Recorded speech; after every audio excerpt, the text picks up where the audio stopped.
Have you ever felt like you're walking on eggshells, trying to figure out how to make life a little easier for your autistic child? The struggles can feel endless, handling meltdowns, managing sensory overload, and trying to find that balance between structure and flexibility. But what if I told you that there's a parenting rule from Japan that could completely change how your child experiences the world and how you approach their needs? It's a simple yet incredibly powerful method that's helped countless parents around the world, and it might be exactly what you've been searching for. Stick around because this could be the game changer that brings more peace, connection, and understanding into your home. Hi there, my name is Emily, and welcome to Parenting Beyond Labels. We're going to explore a method that's been changing the lives of families all over the world. This isn't just another set of tips you've already heard 100 times.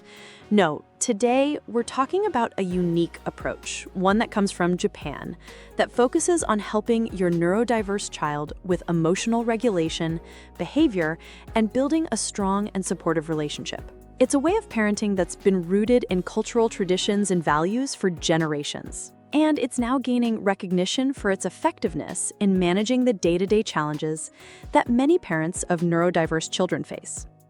We'll be talking about 3 key strategies from this Japanese approach that can make a real difference.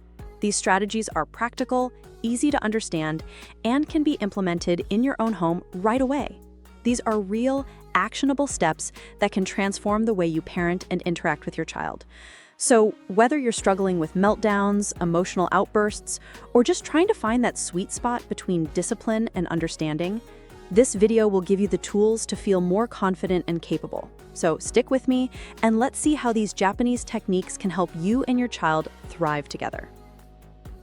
Now, I know you're here because you care about your child's emotional well-being and want to make a positive difference in their life.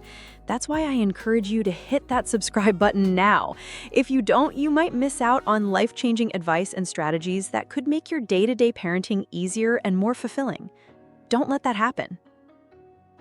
Let's start with the fascinating cultural context behind this method. The Japanese approach to parenting is deeply rooted in values that have been passed down through generations. At the core of this parenting style is respect. Respect for the child as an individual, respect for their emotional world, and respect for their ability to learn how to navigate life's challenges. In Japan, children are taught from an early age to be aware of their emotions and those of others. This is not a simple be obedient type of parenting. It's about guiding children through self-awareness, responsibility, and emotional intelligence. For neurodiverse children, this method can be especially powerful because it doesn't just focus on obedience. It focuses on understanding and managing emotions. It also emphasizes structure, something many neurodiverse children thrive on. The idea is that when children understand what's expected of them, when they have clear routines, and when they feel safe and supported, they can start to regulate themselves rather than being constantly overwhelmed by uncertainty. This approach also fosters a deep sense of connection between the child and their parents.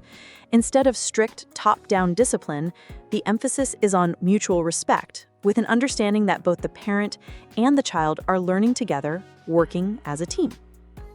Now, let's explore the first of 3 main strategies that can bring some of these values into your home and make a significant difference in your child's behavior and emotional regulation. One of the key aspects of the Japanese approach to parenting is the importance of routine and structure. Japanese parents often establish daily routines that children can rely on. These routines help children understand what to expect, when to expect it, and what's expected of them. For neurodiverse children, like those with autism or ADHD, routines are not just helpful, they're essential. Without clear expectations and structure, these children can become overwhelmed, leading to frustration and meltdowns. When children know what's coming next, they feel more in control, and they can better regulate their emotions. In fact, many Japanese families will use visual schedules to help children navigate their day, breaking down the day's activities into digestible chunks that the child can easily understand. This is especially important for children who might not fully understand abstract concepts or time management yet. Here's an actionable tip for creating a routine at home. Start with a morning routine. This could include simple steps like brushing teeth, having breakfast, and putting on clothes. Each step should be predictable and involve clear, calm instructions. Over time, your child will begin to associate certain activities with specific times, creating a sense of security. For example, if your child tends to struggle with transitions between activities, creating a visual schedule that shows what comes next can be an effective way to minimize anxiety. You're already taking the first step by watching this video, but what if I told you that by subscribing, you're setting yourself up to receive continuous support? Every new video could provide you with another piece of the puzzle that helps you feel more confident as a parent. So why wait? Go ahead, hit subscribe. Your child's future emotional well-being is worth it. In Japan, these routines also involve a lot of shared family time, like family meals, where everyone is encouraged to sit down and talk, creating an emotionally supportive space. Consider incorporating family meals or quiet time in your routine to strengthen connections and allow space for meaningful conversations. Next up is the importance of sensory regulation and emotional intelligence. Japanese parenting places a significant focus on teaching children to understand and manage their emotions, especially when it comes to sensory overload. In Japan, sensory regulation is viewed as a way to teach children to handle their feelings in a calm and thoughtful way, and this can be especially helpful for children with autism who may be more sensitive to stimuli around them. Children in Japan are taught early on to recognize signs of stress or overwhelm, whether it's a bright light, a loud noise, or just too much stimulation, and are given strategies to cope. One of the most important tools for this is creating sensory-friendly spaces. These are calm, quiet environments where your child can go to reset when they feel overstimulated. It could be a specific corner of their room or a quiet spot in the house with soft lighting, calming sounds, and cozy textures. This is a space where your child can retreat and regain control over their emotions. For practical advice, you can start by designing a sensory-friendly corner in your home. A soft chair, dim lighting, noise-canceling headphones, and even weighted blankets can help your child feel safe and calm. Make sure this space is consistent and always available when they need it. Emotional intelligence also plays a big role here. Teaching your child how to name their emotions and recognize how their body feels when they're stressed or calm can be life-changing. In Japan, this might be done with the help of simple activities or games that encourage children to name their feelings, such as using feeling charts or practicing mindfulness techniques. Another great way to teach emotional regulation is through deep breathing exercises or calm-down techniques. These can help your child manage their emotions in real time when they're starting to feel overwhelmed. I know it's easy to think you'll come back later, but trust me, life gets busy. Before you know it, days, weeks, and months go by without finding the right support. Subscribing right now ensures you're not missing out on practical tips that can make your child's emotional regulation journey smoother and less stressful. Don't wait for the next challenge to arise. Be ready with the resources you need. The third key principle is the importance of social connection and communication.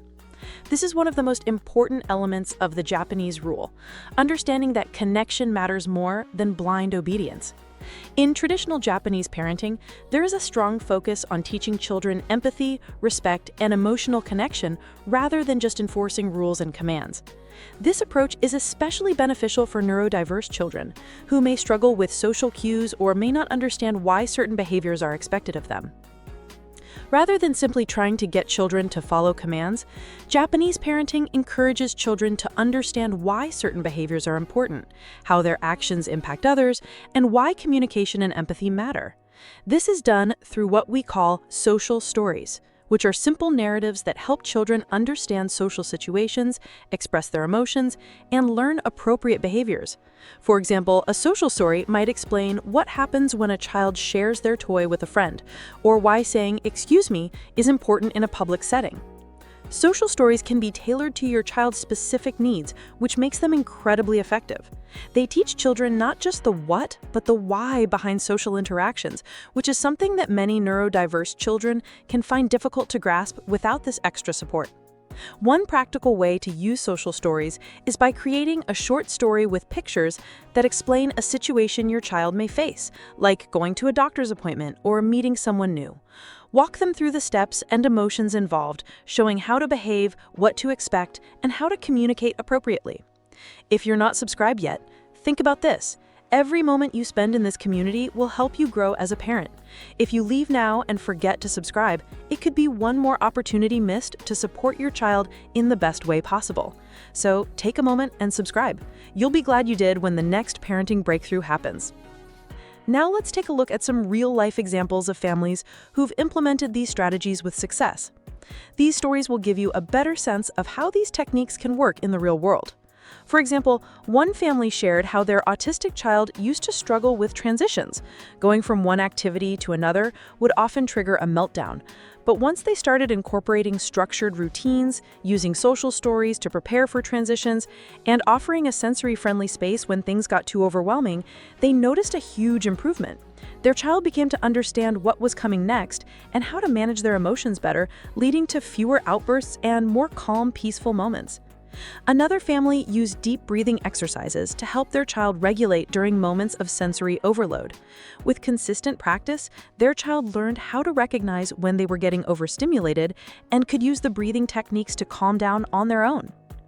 And if you're looking for more in-depth strategies to support your child, I highly recommend checking out Autism Positive Parenting by Sharon Davin. It's a fantastic book that offers practical advice, strategies, and insights for parents looking to support their child's growth and well-being in a positive, effective way. If you haven't checked it out yet, I highly recommend giving it a read.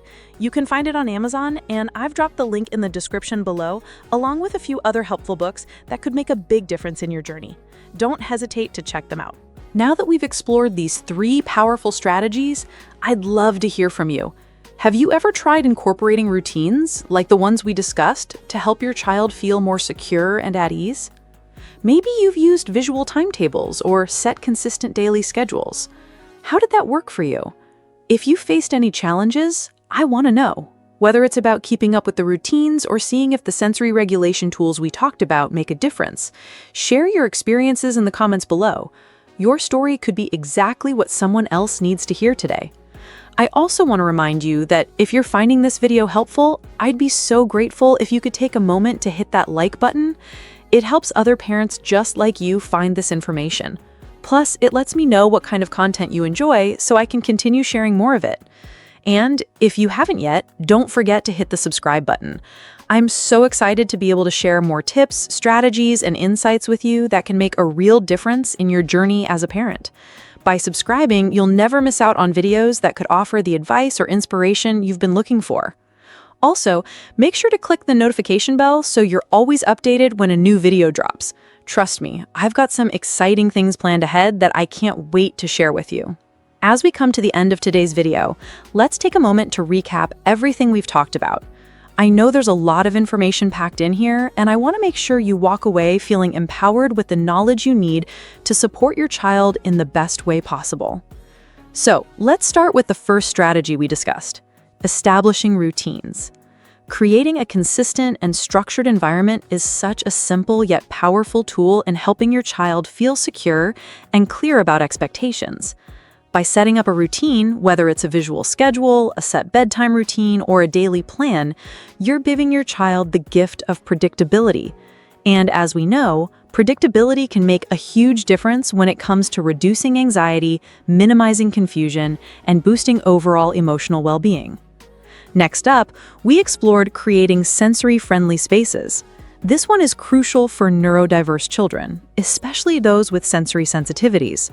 By designing a space that is calming, safe, and tailored to your child's specific needs, whether it's through dim lighting, quiet corners, or sensory tools like weighted blankets or noise-canceling headphones, you're helping them self-regulate in a world that can sometimes feel overwhelming. This small shift can significantly improve their ability to manage emotional responses, and it can make home life more peaceful for everyone. Finally, we discussed the importance of fostering emotional connections and communication. In Japanese parenting, the focus is on helping children understand their emotions and communicate them in healthy ways, rather than just following commands. By prioritizing emotional awareness and open communication, you're giving your child the skills they need to thrive in relationships and navigate the world around them with empathy and confidence. So, Remember, by establishing routines, creating sensory-friendly spaces, and fostering emotional connections, you're not only helping your neurodiverse child feel more secure and understood, you're setting them up for a lifetime of success. These strategies may take some time to implement, and there will be challenges along the way, but the payoff is worth it. I want to leave you with this. Every small step you take towards creating a more structured, understanding, and emotionally supportive environment for your child is a victory. No effort is too small. Even on the tough days, know that you are making a difference. Your love, patience, and commitment are helping your child grow, thrive, and become the best version of themselves.